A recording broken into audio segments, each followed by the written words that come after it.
I was born in the 1950s. I've been riding motorcycles for over 50 years. I've owned over 35 motorcycles, 14 of which have been Triumphs.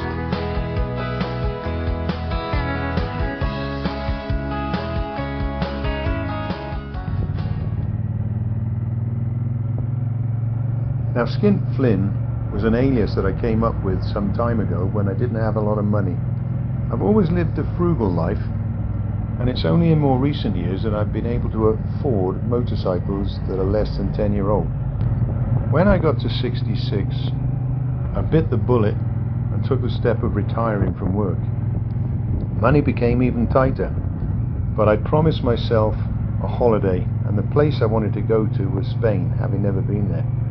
It was back in April that I retired, and I was browsing through Facebook one day and I came across an advert from Brittany Ferries. The advert was advertising very cheap holidays, including the ferry to Spain from Portsmouth, from £271 for 5 nights, including a hotel. Now, I'd already priced the ferry alone, as I'd intended to go to Spain with a tent and camp and do a bit of touring. But this offer just seemed too ridiculous for words. The ferry alone was £650 return. So I rang Brittany Ferries, knowing that I wouldn't get a holiday for £271, and I was right. The lady at the other end explained to me that I could go to Spain in November for that price, but it was significantly dearer during the spring and winter. So I asked her what was the best deal they could offer me for a trip to Spain in late April or early May. And she said, "Leave it with me and I'll bring you back this afternoon." Sometime later that afternoon she got back to me. She offered me a deal for 5 nights staying in a 3-star hotel not far from the Picos de Europa. The hotel was on the coast. The deal also included a cabin both ways. It involved sailing outwards from Portsmouth and returning to Plymouth. She offered me this deal for £430. Well, it was significantly dearer than the £271 that they advertised, but it was well cheaper than the £650 that the ferry alone would have cost. Initially I thought, well, I could still take my tent and tour around because I'm saving £200 on the ferry price alone. If I don't turn up at the hotel, there wouldn't be any repercussions.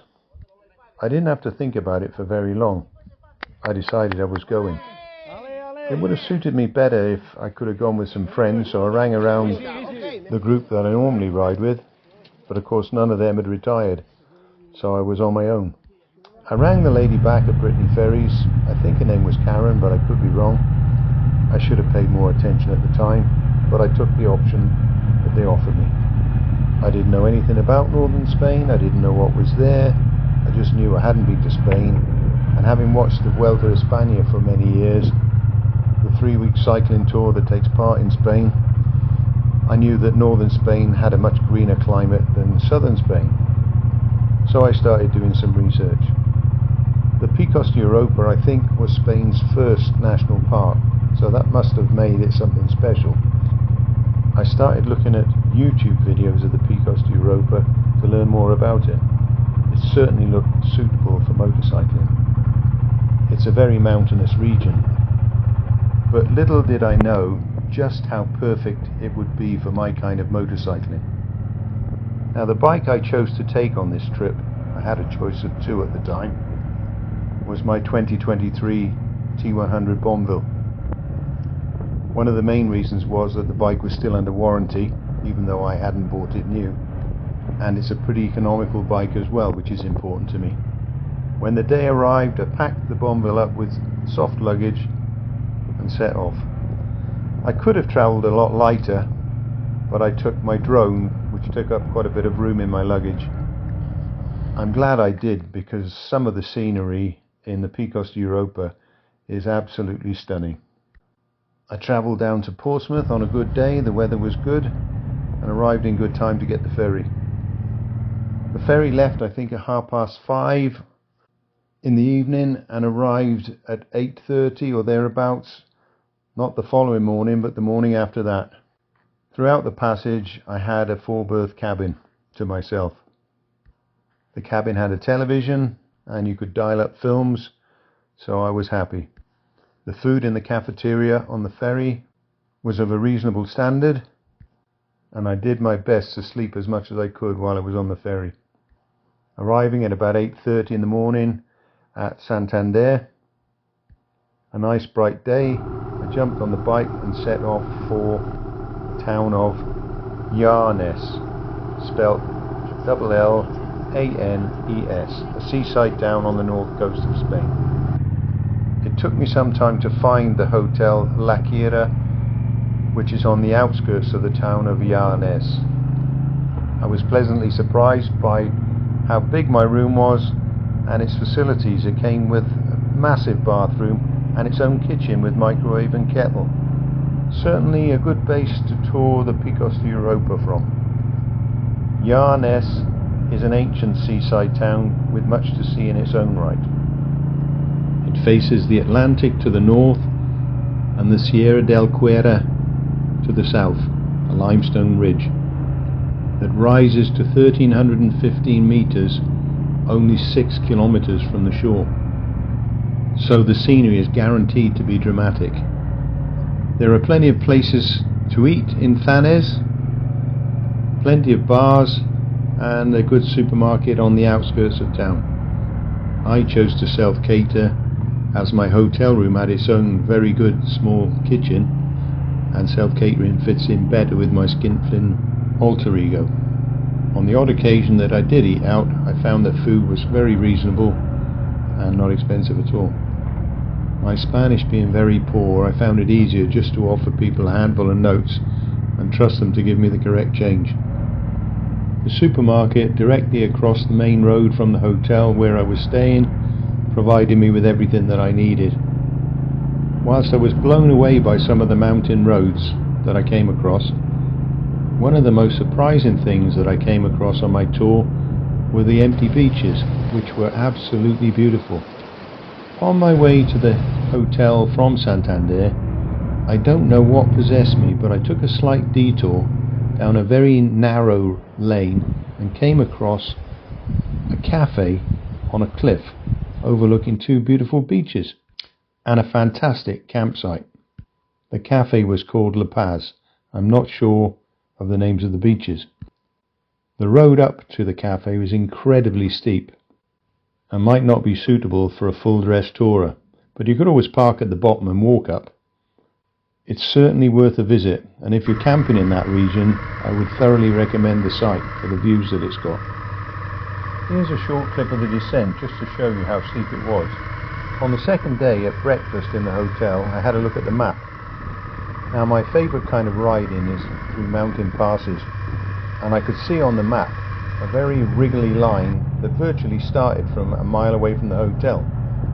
The view from the rear of the hotel showed just how big the mountains were, so I knew it was going to be a good ride.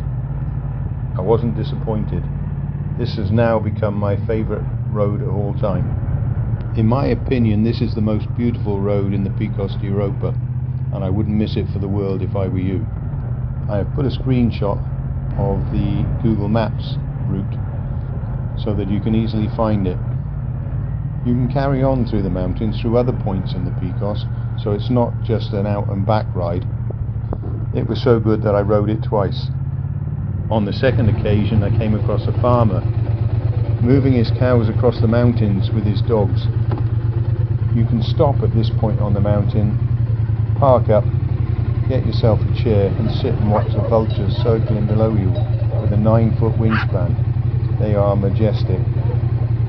Unfortunately I couldn't get any good footage of them on the camera, and I was afraid to fly the drone at them in case they attacked it. Rather than bore you with what a brilliant time I had, I've speeded up the footage to give you an idea of what you could expect. It really is a treat to be able to ride roads through such beautiful scenery. I took my 2023 Bonneville 900, but you could equally enjoy these roads on many much smaller bikes. The roads don't lend themselves to high speeds. That's not to say that you couldn't do it on a sports bike, you could. The Bonneville was almost perfect for the task. If I were to do this trip again, and there's every likelihood that I would, it will be on my old Himalayan 411. It will be every bit as much fun as the 900 Bombville on the twisty roads, but it will also give me the opportunity to venture off-road on some of the TET trails, Trans-European Trail. The only drawback will be in getting to and from the ferry on the UK motorways, where the Himalayan will cruise nicely at 65, the Bombville I would cruise at 70. It's quite possible to cruise at 70 mile an hour on the motorway on the Himalayan, but what you'd find is that the normally very impressive miles per gallon figures will suffer dramatically. On the plus side, the Himalayan has 145 litres of lockable luggage. Whilst the Hotel La Chiera offered great accommodation, next time I'll take my basic camping setup so that I can venture further and probably spend 2 of the 5 nights under canvas. In the Brittany Ferry deal, you don't have to go to this particular hotel. In fact, there are a range of destinations that you can go to, all within striking distance of Santander. If this is typical of the hotels that they offer, then I think you're onto a winner. I can't remember why I chose this destination and this hotel, but I'm very happy that I did. On the edge of the Picos de Europa, it's a great destination for touring from. As you can see, the hotel room was well appointed with a double bed, a beautiful bathroom, very nicely tiled, and the pièce de résistance from my point of view was the benefit of having its own little kitchen equipped with a microwave, a sink, a fridge and a 2-burner hob. There's no shortage of things to see and do in Asturias and in the Picos de Europa. Whilst I did a little sightseeing, my main interest was in riding on the beautiful roads in the Picos de Europa. And as it's such a vast area, it changes dramatically as you ride around it.